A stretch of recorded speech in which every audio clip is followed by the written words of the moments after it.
Well, let's take you now to the Gauteng Cooperative Governance MEC Lebogang Maile. Mr. Maile, good evening to you. Thanks for your time. Firstly, we're dealing with many families that have been left destitute. What is being done for them tonight? Where are they? Good evening and thanks for having us. As you correctly said, that there are a lot of destitute families affected by the floods in the different areas. All the work that we are doing is through the municipalities, so that we've got coordinated efforts. Hence, even the visit today was with the MMC, myself, and the minister. We are aware that there are various community halls, for instance, where some of the affected families are accommodated in the interim, because there's interim measures that are required, and the other issues will require permanent solutions, which might take long. So what's happening in the meantime, MEC? Have you just left it in the hands of municipalities to see where they can place these residents? No, we're working with them. I'm saying that we are coordinating through the municipalities.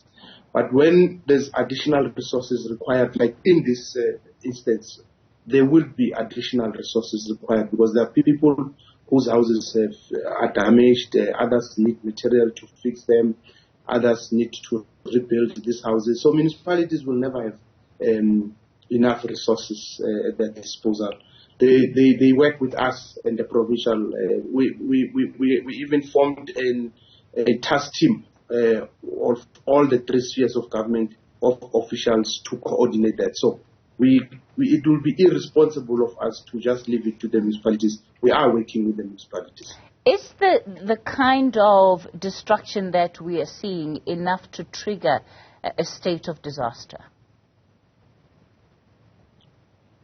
Well, I think from where I am, yes. But of course, there must be a proper assessment done by professionals. And as you know, there's laws that regulate this kind of issues.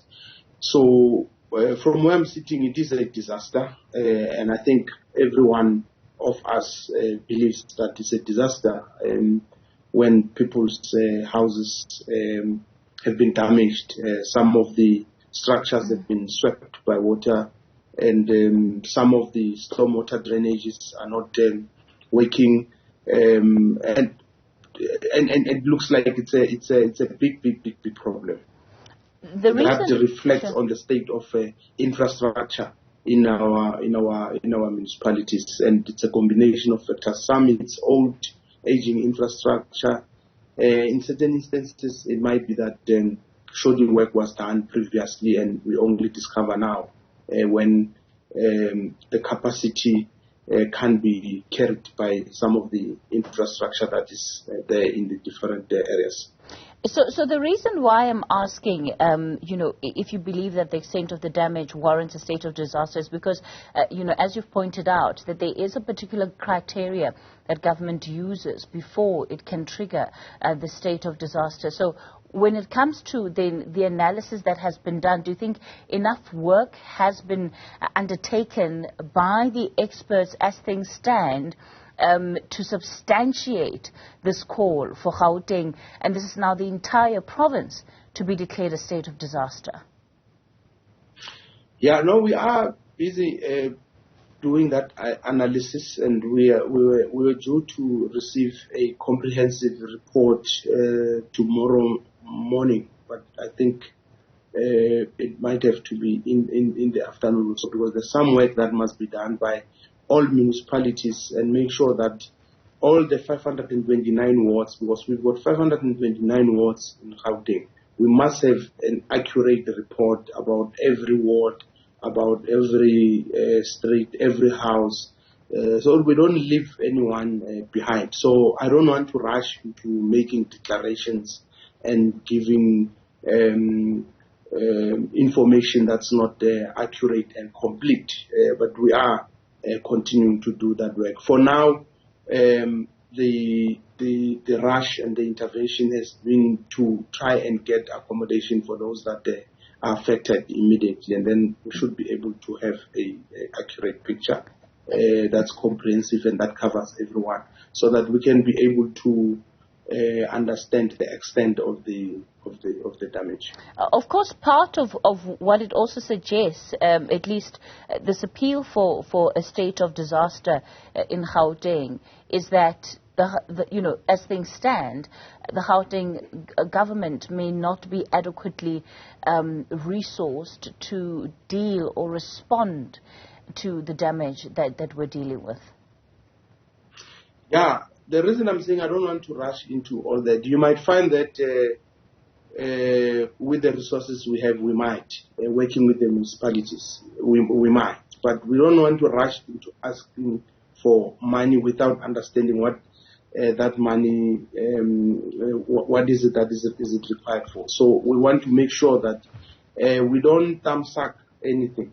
When we say we require additional resources, we should be able to explain how are those resources going to be utilized. Otherwise, you don't want a situation where you ask for money, then there's no plan for that money. It's unfortunate that we are in this situation, which is desperate, and ideally we have to have as much resources as possible, but we have to have a plan. That is the first important thing, so that when resources come, we are able to utilize them effectively and efficiently. And that's really fair enough. And it sounds to me that you're taking the really cautious and necessary approach. What are the conversations that you are having with the minister, that's the National Minister, Mmamoloko Kubayi, who seems to have been the one to have made this call? We're having the same conversation. We were with her in this meeting in the morning, and we agreed that there has to be a proper assessment, firstly. We must, secondly, improve on coordination and make sure that all the three spheres work together, and all the national government agencies like the Housing Development Agency, the NHBRC, and other agencies that have capacity and can help must be brought on board. So the minister is actually going to be part of the meeting I was talking about, which will be extended to all the municipalities, not just Johannesburg. There's clearly a big infrastructure problem, and in a place like Gauteng, in areas like Soweto, the stormwater drainage there has been decaying for some time. There have been serious concerns raised around the efficiency of the system that is there. And yet, we seem to find ourselves here in the cycle of floods, cycle of heavy rains, and, one wonders whether some of these problems are not exacerbated by the fact that the fundamental changes that need to be put in place to improve infrastructure are simply not taking place, especially not at the rate that they need to take place in order to avoid these crises. Well, there's huge infrastructure backlog, and I think this has been raised over and over again, many times.